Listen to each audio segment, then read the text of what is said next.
Hello, this is just a quick lesson, gwers fach ar y Treiglad Meddal, the Soft Mutation. In the Treiglad Meddal, in the Soft Mutation, there are 9 letters. There are 9 letters in the mutation. So P changes to B, T changes to D, C to G. So P I B, T I D, K I G, G just disappears, B I V, D I Z, I L, M I V, and R to R. So no other letter changes in this soft mutation. So you can use this when you are speaking your Cymraeg from day to day. If you want to learn soft mutation, I've created a little poem. So if you learn this, you'll be able to think in your head what letters change to which letter. So Paul buys Tracy Davis chewing gum, gooey, baby face, dolls da, Llywelyn left, money for Rodri rich. So a whole lot of nonsense, but it might help you remember the letters. So one way we use the soft mutation is after I, which means two, or E. E. For example, if you're asking someone, where are you going? Ble wyt ti'n mynd? Ble ydych chi'n mynd? Ble wyt ti'n mynd? If you're talking to one person or someone you know very well, or ble dych chi'n mynd? Where are you going? If you're talking to more than one person or to someone you don't know very well, someone you've just met. So dwi'n mynd I, I'm going to. And after E then, that's where the soft mutation clicks in.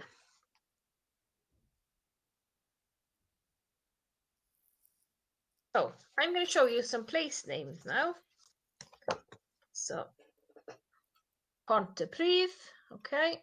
So if you go into Pontypridd, you would say, dwi'n mynd I Pontypridd.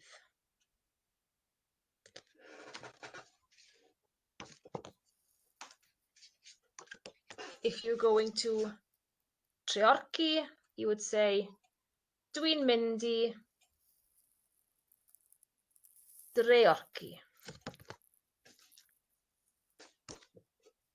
If you were going to Tywyn, you would say, dwi'n mynd I Dywyn. You've got there the E and the O, which I'll come to in a minute. That's another preposition.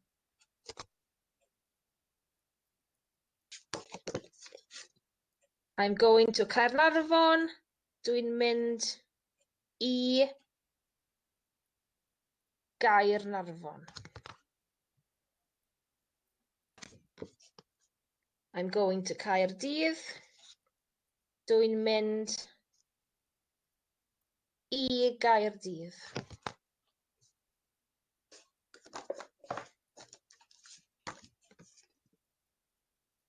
You're going to Bangor.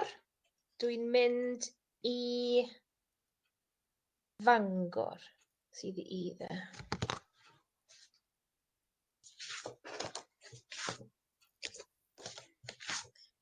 If you are going to De Cymru, South Wales, dwi'n mynd I Dde Cymru. I'm going to Llanelli. Dwi'n mynd I Lanelli. I'm going to Machynlleth. Dwi'n mynd I Fachynlleth.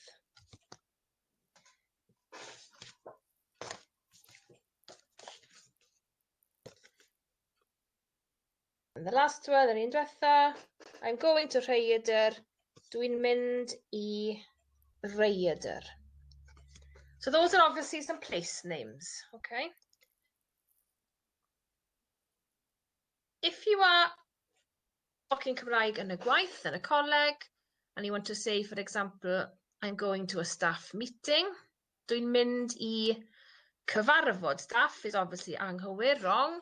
So you'd say, dwi'n mynd I gyfarfod staff. So the C, mae C has changed to a G. If you want to avoid then the mutation, you look at ir to the, okay? E is to and is the. But you can't put an O, an I and a Y together, so it goes to ir, to the. Let's have a look at some keywords yn y coleg. Okay, i'r coleg, i'r gwaith, i'r swyddfa, i'r cyfarfod, i'r dosbarth Cymraeg, i'r sesiwn fentora Cymraeg, i'r ffritir. Dych chi'n cofio beth yw rhain? Do you remember what all these are? So you could say, dwi'n mynd i'r coleg. I'm going to college. Dwi'n mynd i'r gwaith. I'm going to work. Dwi'n mynd i'r swyddfa. I'm going to the office. Dwi'n mynd i'r cyfarfod. I'm going to the meeting. Dwi'n mynd i'r dosbarth Cymraeg. I'm going to the Welsh class. Dwi'n mynd i'r sesiwn fentora Cymraeg. I'm going to the Welsh mentoring session. Dwi'n mynd i'r ffritir. I'm going to the canteen. So if someone asks you, ble wyt ti'n mynd? I'm going to college. Dwi'n mynd i'r coleg. Ble wyt ti'n mynd? I'm going to the meeting. Dwi'n mynd i'r cyfarfod. If you notice to work, in Welsh we say to the work. Sounds a bit weird, but there we are. I did mention if you come from somewhere, this mutation kicks in as well. So the same letter changes. O.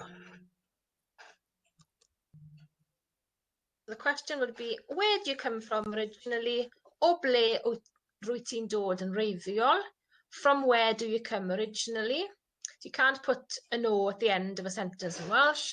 Dwi'n dod o, I come from. So for example, I come from Tenby, dwi'n dod o Finbych y Pysgod.